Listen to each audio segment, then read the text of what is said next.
ahead of the holidays. Let's start with introductions and let's start with Frank Miller, MoDOT. Brett Foster, City of Springfield. Kim Ader, MoDOT. Joe Purcell, City Nixon. Kirsty Ketchum, Green County Highway. Adam Humphrey, Green County Highway. Natasha Longpine, OTO. Oh, Debbie Parks, OTO. Dave South OTO, Dave Fawcett, OTO. Eric Lawson, City Springfield. Matt Crawford, City Utilities. Brad Titler, Rosa Greenland.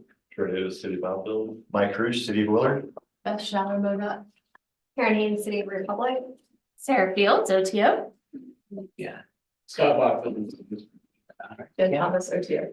We wouldn't do it without you, Jim. All right, I'm Jeremy with the City of Ozark. Let's keep this rolling. Our first item on the agenda is approval of the agenda. If you guys are good with that, we'll take a motion. So moved. All right, thanks, Eric. Second. Second, thanks, Eric. All those in favor, please say aye. Aye. All those opposed, say no. No, all right, good deal. Approval of the minutes. This is the October 15th meeting and the meeting as well, so. Same thing, looking for a motion to approve those minutes. Can we do them combined or do we have to do them separate? Combined, fine. Combined, good deal. So moved. All right, thank you. Can I get a second? Second. Thank you. All those in favor, please say aye. Any opposed? All right. Good deal. It is time for public comment period. Anybody here that would like to speak to any projects or the organization, please feel free. We don't have any legislative people here, do we? Okay. I guess, you know, they take a few months off at the beds, taking Hard a to month keep off. Yeah. All right, we won't batch on too hard. Sarah, take it away. Okay, so the Highway Commission was in town on December 3rd, and we made a joint City of Springfield Chamber OTO presentation, really focusing on our growth and our plans for job development and projects that support that, as well as highlighting our prioritization process, because I really felt like it was important to talk about how we prioritize projects, because sometimes it's not well understood. So we did finish that, and I think that went fairly well. We continue to monitor information on reauthorization. Again, the bill expires September of next year, and with Sam Graves, Missouri representative, being head of TNI, he'd really like to see something passed ahead of the midterms next year. So we're looking for drafts on that. I do hear that there's different pieces of language circulating. We've passed our federal priorities and have sent that up, and we'll do so again at the beginning of the year. Really looking for a lot of that discretionary funding that we have to apply for to be moved to a formula program that all of us locals are eligible to use. So if it comes down formula, then we can distribute or apply or whatever that process looks like, but to build local projects. So that's our primary focus with reauthorization, including direct funding to us, not going through the state DOT. So I would think that would be less burdensome for both of us if that were to work out. So we continue to look at that. I wanted to let you guys know, in case you do hear about on the state legislative side, the Missouri Department of Transportation budget was not funded at 100% last session. So when the budget was funded, it was kind of thought at the time there was going to be a federal transportation fund, and that did not come to fruition.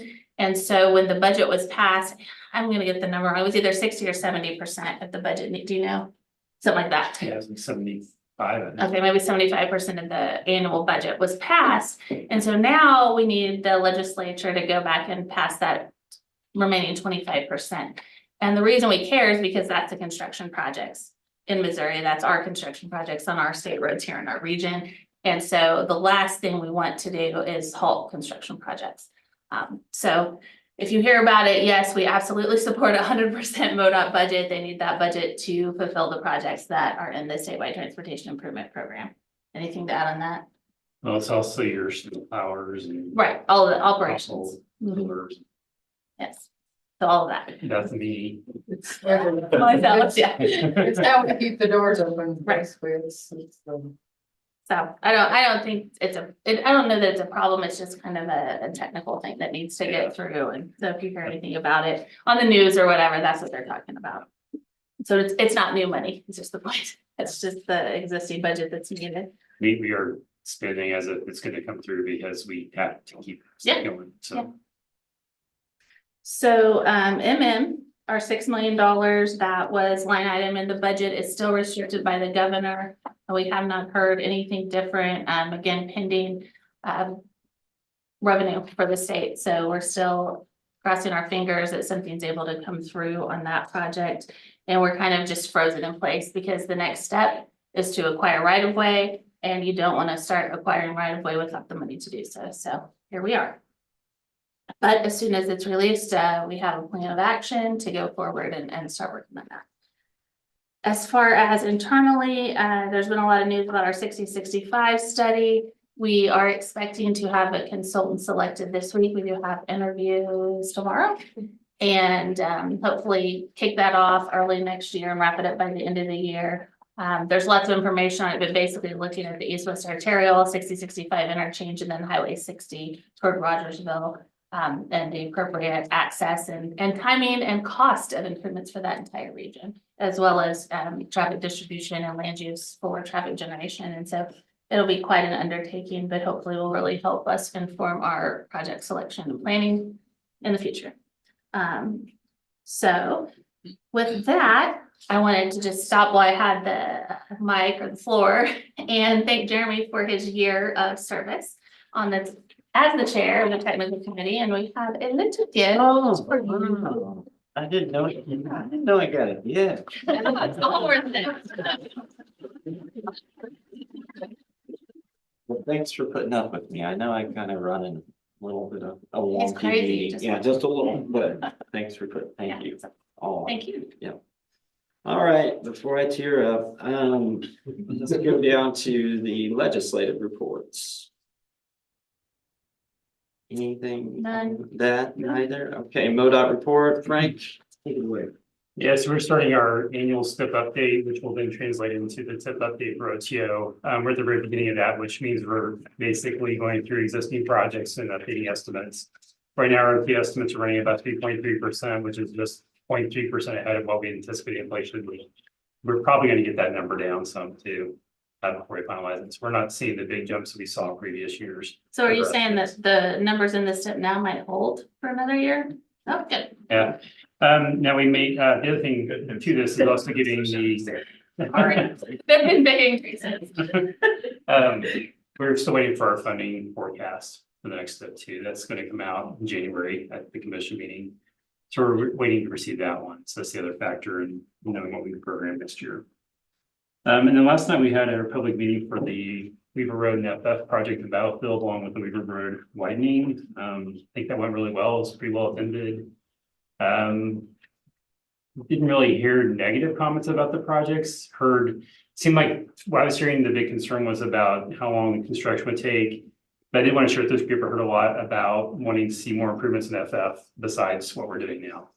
We're even going to widen it. We're going to do other roundabouts. So just wanted to share that part. yeah, same. So more focus on when are you gonna get it constructed, will the roadway stay open, and what else are you gonna do? Yep. And that's all I have. I don't think you have anything else that you want to share. The Sunshine Bridge, will not be, it doesn't appear will be done by the end of the year, but I know they're making every effort to try to get there. We do have good weather forecasted, so that's going to help us with our efforts, but when I talked to Brad last night, Brad Griffith, he was thinking probably the second week of January is where we're probably at. By the time you add up, they've got to get asphalt down so that they can get the bridge approaches in, so that they can do the, they use like a slip form to make those bridge walls. And so you gotta have all that work done before you can do the bridge walls, and then you gotta hook on the guardrail to the bridge walls and also the fence that's required to keep. One day's work. Yeah. And it's all just safety stuff. We could just open it up, let people just walk. Drive off. But this is being recorded, isn't it? No, Yes. no, we cannot do that without this, all the safety features, Sarah. So, but that's where we're probably looking at for that. I-44, that project's coming along, good. I think we're a little bit behind where we would like to be, but they're pretty much on schedule, I think. As far as the I-44 design build project, we did, do an industry meeting last month and, we did our request for qualification, so we'll be accepting, statements of qualification this month and, towards, I guess, be January, and then we'll shortlist teams and start that process in late January. Which is about a 12-week process of interviews and, them presenting their ideas, confidential ideas to us. And then the board will be in June, so chugging along on that process.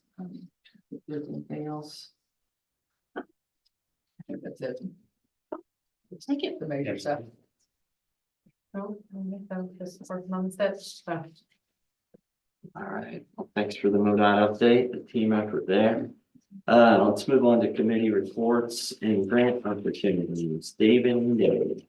Thanks. So we had two meetings, each, or one meeting of each, I would say. It's one to the bicycle pedestrian advisory committee, where we focus mostly a discussion on updating our regional trail map and kind of our bicycle or pedestrian facility map, and kind of to see how we can maybe integrate trail like alternate alignments or even local trails, kind of integrate that into the map to see that they become eligible for projects when we do call for projects. On the local permitting board for transit, we kind of kicked off our transit coordination plan, which we'll hope to finish early 27. So we kind of reviewed our old plan and then also heard a little bit of CU's efforts to install new bus amenities, bus shelters, improve the bus stops. And we're glad to hear from MoDOT that most of the vehicles that we were awarded prior to last year's call for projects are out and were delivered. That would be it. Well, the Bills grant has been announced and the full NOFO was put out yesterday. So initially it came out about a week ago and it was just the shell of the NOFO. So if anyone is interested in applying for a Bills grant, we could assist you. And also if you are planning on applying, please let us know by January 8th so we could get it on the board agenda. Because part of the grant requirements is that you have tip inclusion, and we'll have to do that through our board at the January meeting. So it is due on February 24th. The program, the merit criteria has changed from when it was formally raised with the last administration, but it still focuses on a lot of the core, which is safety, economic development, innovative design builds, etc. So the grant applications are up to 25 million, and for the urban areas, if you're classified as urban, it's 80-20 split, and then we'll can apply for up to 100% funding match. Something else I wanted to point out is for those of you considering the MoDOT cost share, the next round for consideration is January 6th to contact the Southwest District to let you know them know of the interest. And the application deadline will actually be April 6th. And then something else another grant I've heard of recently was the Missouri Department of Conservation. A lot of discussion has been about improvements along roadways, like native grasses, things that don't need mowed. They do have a cost share program. So if you're interested, that information is on their website for urban cost share for native plants, pollinator planting. They also do forestry and woodland management in the urban setting. So I know that they did feature City of Ozark has utilized them a little bit, but something to consider if you're doing a streetscape, maybe some of that native grasses and the medians, I don't know, how tall they grow, but just something to consider. So I'll put that out on our next newsletter that goes out. And those are just some of the grants that I've heard of this week. It depends on the grass. Right. That's the. Yeah. Thank you. Thank you, Devin, David. Jen, federal funds. Thanks. So we've started off this fiscal year a little slow. We've seen some de-obligations happen, which we had anticipated. MoDOT tends to hold those for us at the end of the fiscal year, so that way we don't get hit with a big de-obligation with not much time to pivot. So we did anticipate these de-obligations happening, and we are seeing those come through. On the sheet that you're looking at, it does still show that we have the potential to lapse, that we need some more projects programmed, but as you'll see, coming up, there are some projects being programmed, which will we'll have projects programmed at that point. It's just a matter of getting them through the process in an expedited fashion to get those obligations in. But I'm happy to answer any questions. Thank you, Jen. Moving on to new business, Natasha, you want to talk about tip amendment 3? Yeah, so there's a mix of projects on this tip amendment. Several from Springfield, one from MoDOT, and one from OTO. I'll just kind of go in order. So Springfield is requesting to add a right-of-way phase to the Fast Night Greenway between Lone Stone and Enterprise. And so that'll allow that project to continue to move forward. The second project is something that OTO is proposing with, we've had some, I guess, de-obligations fund savings from some projects over the past few years. And so we wanted to recapture that and offer an area-wide school flasher program. This would be for equipment and, you know, install would be on the jurisdictions. When this all goes through, we'd be looking in the next couple months to have that application round. And then MoDOT is revising the I-44 project. It's, I think, generally things that are all outside of our area between Joplin and then going to Lee County. But given the scope of the project, it just kind of meets all of our thresholds to continue to make sure we're updated fully in our tip.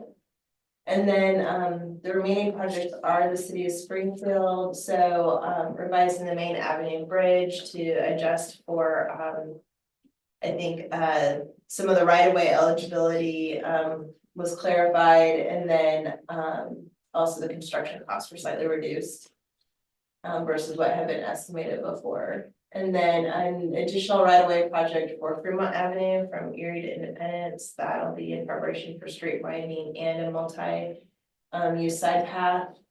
And then 2026 ADA improvements, this will accompany the resurfacing that's already programmed, that Springfield has programmed for materials in the area.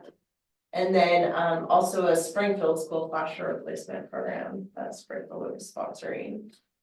And so we've got 7 projects we're requesting to add or revise for the tip. All right. Does anybody have any questions about those 7 projects? And what we're looking for, the action requested is to recommend approval fiscal year 2026 through 2029 tip amendment 3 to the board of directors. A lot of motion. So moved. Thanks, Frank. Second. Thank you, Eric. All those in favor, please say aye. Aye. Any opposed? Good deal. Natasha, it's you again. All right, thank you.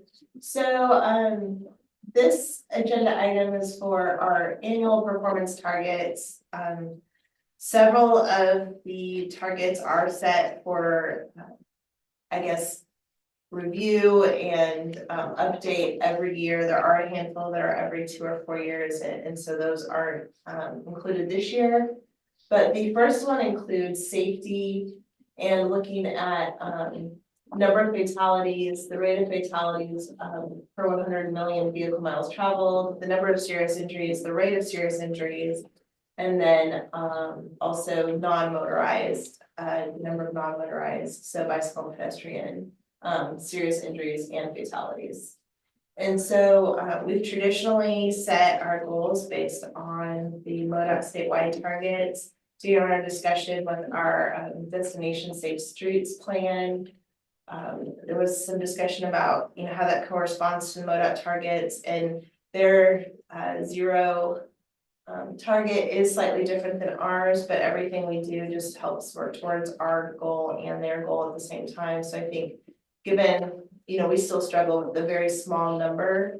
Not insignificant, but still a small number where a few numbers can really fluctuate those rates and whatnot. And so we're still recommending supporting the statewide target for 2026. The next target is for transit asset management. City Utilities participates in the statewide asset management plan. And this looks at equipment, rolling stock, facilities, and infrastructure. And so all of these kind of percentages and targets are set based on that statewide plan. And that covers city utilities as well. The additional target that we are considering this year is transit safety. City Utilities does adopt their own public transportation agency safety plan. And it has quite a number of targets included in that. And so those are listed here on a separate page. I can zoom in on anything in particular. But that is set based on the data that City Utilities collects, as well as kind of the trends. And so there's just a number of items that they're asked to consider with those targets. Since we just have the one transit system and we're not having to set a target that compromises between two agencies or anything like that, we're also recommending adopting the targets as City Utilities has set them for themselves. So I'm glad to answer any questions about the targets, but otherwise we're looking for a motion. So the targets would mimic MoDOT's? Yeah, so we would adopt, basically, we would agree to plan and support the MoDOT statewide targets.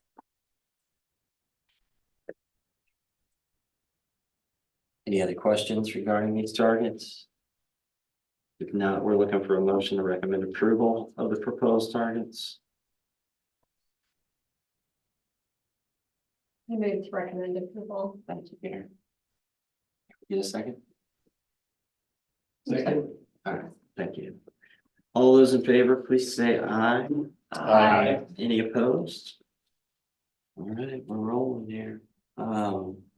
Statewide active transportation plan, letter of support, David. So for this agenda item, we're looking for recommendation to the board to approve the letter of support for statewide active transportation plan. We were asked from the Missourian for Responsible Transportations to provide a letter which they would then submit with their recommendation to MoDOT as a comment for the long-range transportation plan. As I've chosen the cover page, MoDOT is one of 4 states that does not have an active transportation plan. The other ones are Mississippi, Nebraska, and South Dakota. And there has been efforts for this since 2010, and currently with the long-range transportation plan, MoDOT is also kind of evaluating if they should do a plan. We felt necessary to maybe recommend a letter of support because MoDOT recently completed their vulnerable road user assessment for 2025. And they ask there's a recommendation there to have a statewide active transportation plan. What the plan looks like could be multiple things. So the hope is that it's going to be like an inventory of the active transportation network, maybe even MoDOT prioritize overall connectivity throughout the state and can plan beyond jurisdiction boundaries to make connections and active transportation, maybe providing a framework of what they would like to active transportation look like along MoDOT routes. And there's different guidelines and different districts on that, or different recommendations. Then also to do an economic development assessment. So basically looking at what economic impact active transportation has for the state, which I think then could help local jurisdictions to kind of promote active transportation and show why it is necessary to maybe build infrastructure. The main reason also is, of course, safety. We have fatality crashes, and especially in the statewide dropping, but especially pedestrian crashes have been increased. I think for the Southwest District from last year to this year, and November was 46% increase in pedestrian fatalities, while the overall fatalities have declined by 4%. And I think we see that in general, there's the general trends nationwide. So I think it's a good way to maybe have a plan to address, especially safety. With that, I would leave it for questions. There's also a draft letter in the agenda. Any questions? I think this is definitely a good thing. I'd like to see this happen. How do you MoDOT folks feel about that? Active transportation. That's your no comment look right there. That was it. All right, let's write this letter of support. I have one question. Is there any thought to the wording of that concerning some of the recent verbiage that's come out? Not saying of the intent, but of the word active transportation, considering some of the recent things we've seen from federal highway and Oh, I see what you're doing. some of the DOT stuff. I just was curious. Like a different name for the plan. Yeah, Do you- Have you heard them call it anything else other than active transportation? I mean, That's basically what most states follow this. Yeah. active transportation. maybe- I'm just curious because of just the verbiage, if it's. It's gonna be, yeah. I mean, that's probably better than bike ped plan or, I get that. yeah. I so- understand. I'm just asking a question Yeah. because I know there's been some change in how the viewing of active transportation is, and if it's just a wording thing to consider that, does it help the possibility of, it may not matter. I think the precedent's been set that active transportation is the. With the other 46 states that have adopted this, they're not, you know. I don't know what else you call it, if they don't like bike ped, if you don't like multimodal, I mean. Anything is not a traditional highway wording and. I don't know, I'm certainly as for Yeah, this. the only thing I could think is maybe add active safety trend, something with safety in it, right? Because I mean, really, that's a big part of it, is we have these increasing bike ped crashes and we want to see the safety of those users provided for, I guess. Which is Maybe. one of the 4 things in the letter, right? Oh, yeah. So I mean, we could call it a safe act, maybe let's just do that, a safe active transportation. Why not? Maybe that'll give us a little bit of cover, I don't know. Safety plan for active transportation? Something like that, yeah.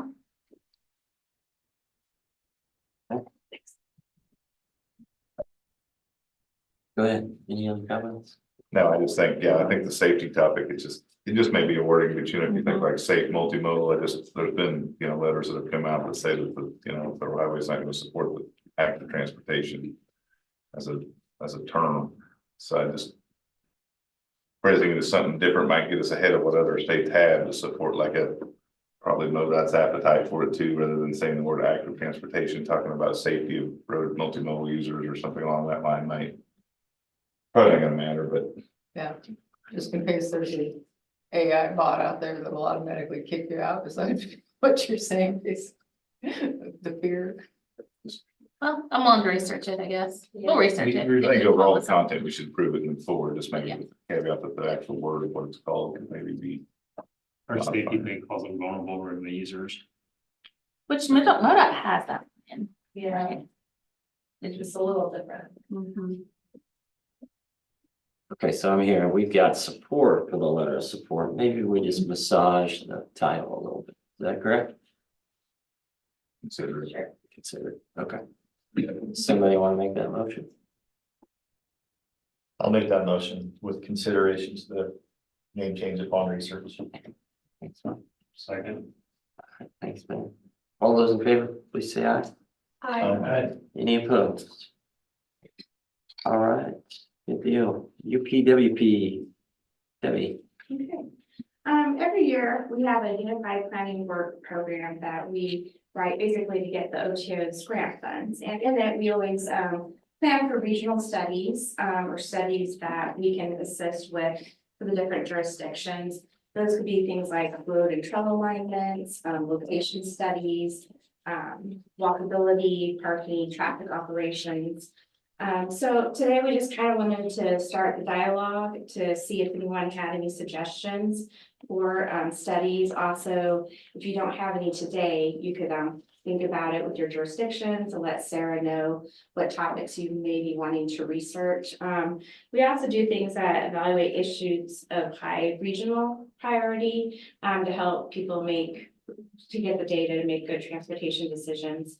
Example is the 60-65 study that we're doing, right now. So, with that, I kind of just, if anyone has any ideas, just go ahead. I thought I might mention the other studies we're working on or about to work on is we're looking at 160 south of Nixa and a Pembroke extension, so a road that's on an access controlled corridor and how the best way that could intersect, providing for the economic development of large parcels of property. And then we're also looking at the Frisco Highline Trail crossing at Kearney. So some of the issues that aren't readily apparent to what the solution is that, are on one of our plans that, we feel like are regionally significant. So, and then the 60-65. So that's the three. The reason we're asking if you have any ideas, we kind of have to know how to budget. So we budget what, 100, 150 annually. So, we just kind of, if everybody wants a $50,000 study, we might need to figure out how to budget for more. So that's kind of why we're asking.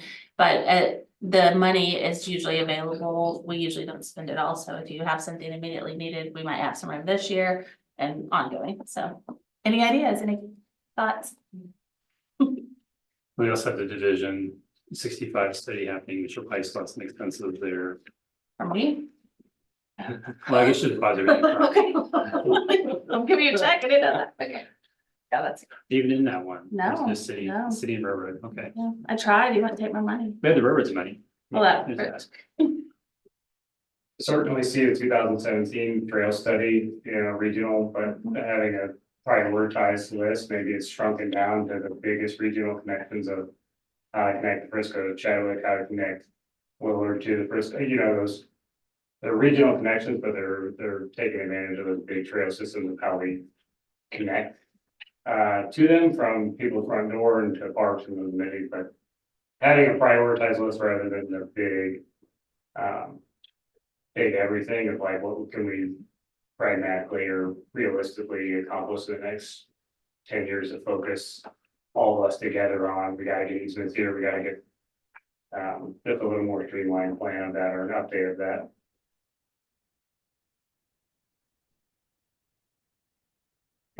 well, thank you. Are you matching it? Sure. Okay.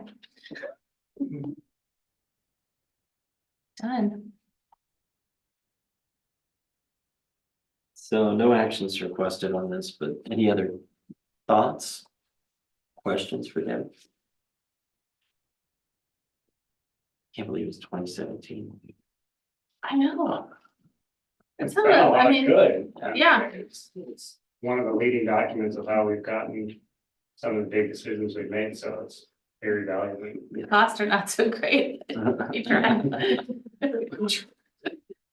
Well, and that's where that prioritization of Mhm. really looking just at and getting accurate costs is big. I like it. So you're thinking like more of a 10-year streamlined plan, basically. Yeah, I think the thing that plan didn't do was prioritize those. I think that was purposeful, but having to prioritize, these are the top 10 projects of the region that we collectively focus on. I like it. All right. Good deal. Any other discussion on that? What studies do we have going, Frank? Anything else? We're gonna start up some work on West Bypass. That was the one I thought we were Yeah. gonna commit to. It's not really a planning study, but more just scoping like we've done on the other arterials in Springfield. I Is that can't all remember that. bypass? What, is that all West Bypass?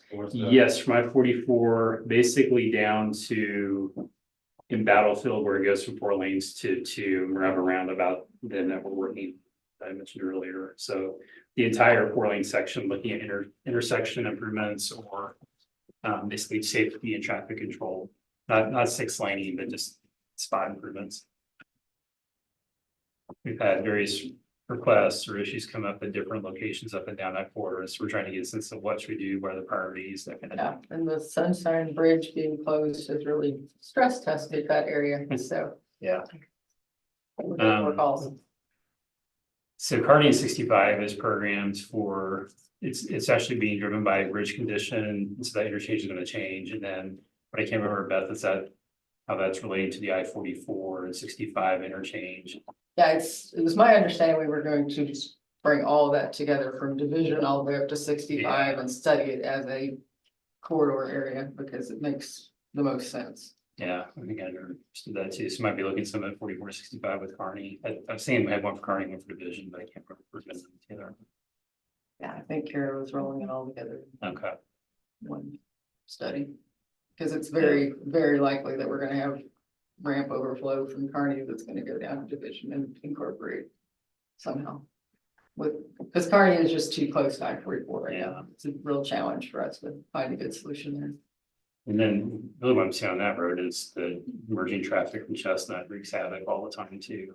To the south, so I don't know. Uh-oh. Next thing you know, we'll be out in the sunshine. Yeah.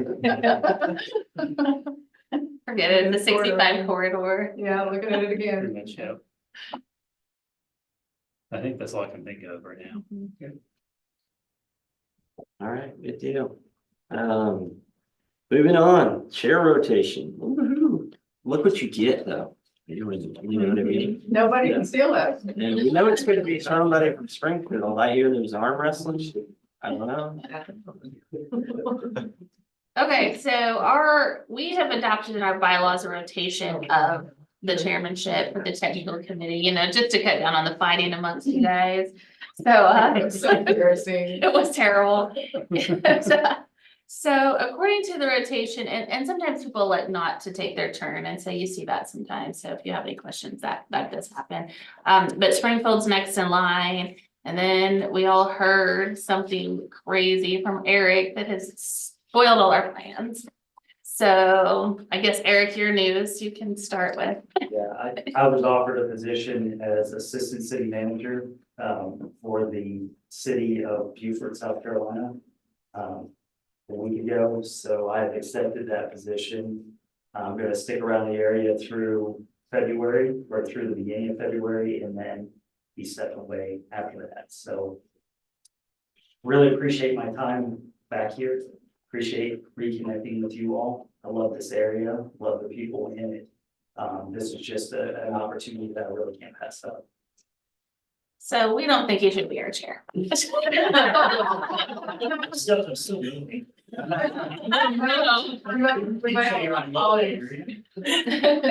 can have meetings there. I mean, you're pretty close to the beach, right? Yeah. Yeah. So I hear there may be a volunteer from Springfield to take over in his stead. I'll do it. Yeah. So Brett Foster would like to be the chair. I mean, he begged, I relented. He's pumped, I can tell. So for 26, so we'll make that change. But what we are trying to do is the chair elect for 2027. Right? Yes. And that would be Stratford and Tommy Van Horn, he does regret not being here today. He had already been committed to help serve at the Christmas lunch at the senior center, so he didn't really want to cancel on that. But he said he'd be willing to be the chair-elect representing Stratford going forward next year, so. So if we're all in agreement, we'd just be looking for a motion to that effect. So moved. Second. All right, all those in favor? Aye. All right, any opposed? Congratulations. So how long did it take you to graduate? Yeah, that's what we want to know. What? Oh, the council one? Oh, Yeah. I'm sorry, I was just 9 semesters, only had 3 hours my last semester. No. Yeah, no, Greg was there 6, 7 years. With 8 last week, but I don't know why he did that. It was just entertaining to see Greg like almost fall in his pit. Yeah, don't give me a microphone in front of a large crowd. yeah, never done. That's what- You didn't see that, Adam? I was at our council lunch and we were talking about how engineers used to add in. I said, well, it is a 4 to 5 year degree. And I said, unless you're like Greg Chapman and having a little too much fun, it took 6 to 8 years. And Greg was like, Deer in the headlight look. I was like, really? No, no. I cannot confirm that. They probably have a PhD. I'm surprised he hasn't like shown up with his hours and shown all confirming that. All right, good deal. Glad that's settled. Eric, congratulations, man. So, we'll see you in 2 years. I'm joking. Gotta have fun. When there's an opportunity that he can't pass up. I know. So, No, I mean it. Congrats. All right, meeting schedule. We all, oh, do we need to vote on the, well, we already did. No, we don't, so, Yeah, no. all right. The meeting schedule is published and I believe the appointments have already been sent out to everyone's calendars. So now you know. All right, other business. You guys have any member announcements? Anything fun, exciting? You can't top Eric's, but well, what I just gave Brett a hard time about, but we did have a city council luncheons to Springfield to go over the sunshine improvements that are proposed for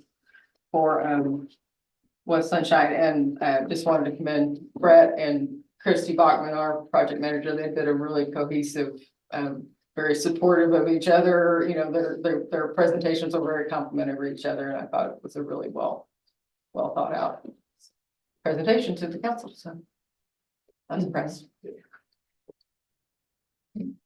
Yeah, I thought so. And I thought one of the takeaways on the MoDOT side was that, you know, we could do a whole lot of improvements, but without the medians, then the safety numbers were not going to change for the corridor. And that's really what, you know, we're aiming for, is reduced serious fatalities and just the property damage that is the most prevalent thing that's happening all the time out there. So. And David did send a letter of support from the city staff. I think no report from council yet, didn't have any activity that I'm aware of, but that did come from the city itself. Yeah. So, good deal. Anything else going on? Exciting.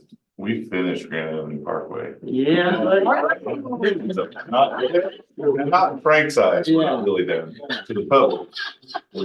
I saw the Side. monument on, just off of Sunshine there, like there's two nice stone monument gateway looking things there. You don't even know about. They're it. by Walmart. Huh? Maybe. Well, this Probably eat was my sandwich up when I came towards, through there. Flower-rama or whatever the name of it is, right there on Sunshine and Grant. Yeah, the Okay. gateway stuff. Do you have monuments down there too? Yeah, I saw the ones by Pershing and Campbell School, there's some there too. yeah, looks good, Yeah. really. Big achievement to have that open. I think it's one of those things too, you have to tell that story that. Well, it seemed like it was under construction a long time, and you compare that if we'd have went design bid build, it was actually, they had much more usable product for that time. It just seems. You know, I don't like to use Tim Rosenberry's quotes a lot, but he said they saw this whole iceberg instead of the tip of it, the public, and so. You know, the project moved pretty quickly when you consider all the right of way acquisition and everything that was done, but it's just. To them, it seemed like it took a really long time, but in actuality, I mean, the southern half was done way sooner than it would have been done in the typical delivery method. But happy to everybody that helped us get that done. It was a big undertaking, and I think it's already showing some of the economic impacts and some of the things. If you drive through there, there's been a lot of activity, a lot of different things that have come close to the, but I think you're going to continue to see that area change a little bit. Is there ribbon cutting or anything happening with that? Ask Kristen. Yeah, Okay. there'll be something. I think whether in just a season, they may wait till, I'm not sure on that. I'm sure we'll do something. Wait till Frank gives you a green light. Yes. Go. Just feel like what we've heard in paperwork for a while, right? That's probably true, yeah, but it's open. It was. You know, when that grant came in, it was kind of sudden, you know, it was a lot about how we're gonna get this done.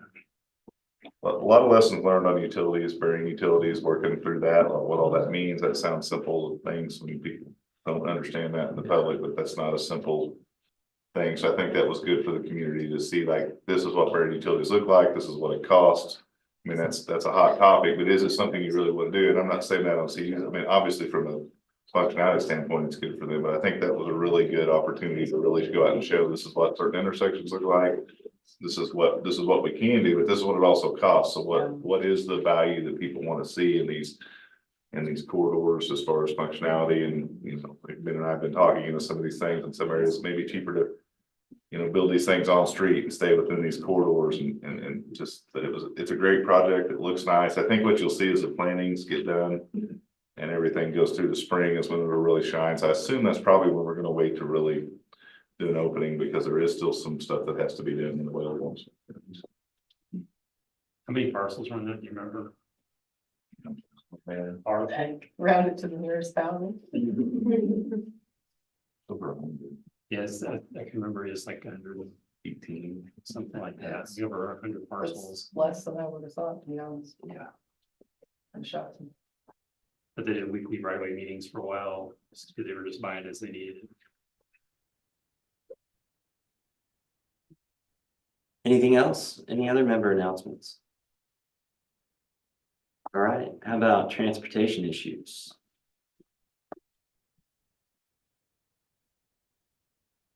Have we addressed all those? Everything. Yeah, everything's done. I think All we we are. like is the finishes. We did have a request from the city of Stratford to just kind of sit down and meet with Tommy and go over what the, you know, kind of past issues in Stratford have been and any future concerns they have. So we'll be working on a meeting for that. Okay. I didn't know, maybe reach out to you on that too, just in case. So, Sarah. Sounds good. The last item is the articles. You guys get to read any of those? Didn't get to read them all, but There were a lot of them. yeah, there was a lot of them and Letters. a long one. The Chadwick Choir, I think I saw Ben's quote in there. It's pretty interesting. Yeah, that one's a long one. One more. All right, anything else fun? And I mean it when I say thanks for putting up with me. I know I run a weird meeting, but hopefully we got stuff done, right? Yeah. Did great. All right, well, if we have nothing else, then we can either just adjourn or I can get a motion to adjourn. I don't know the proper Robert's rules, so. So moved. All right, second. All right, all those in favor? All right. Yeah, what do we do? Yeah.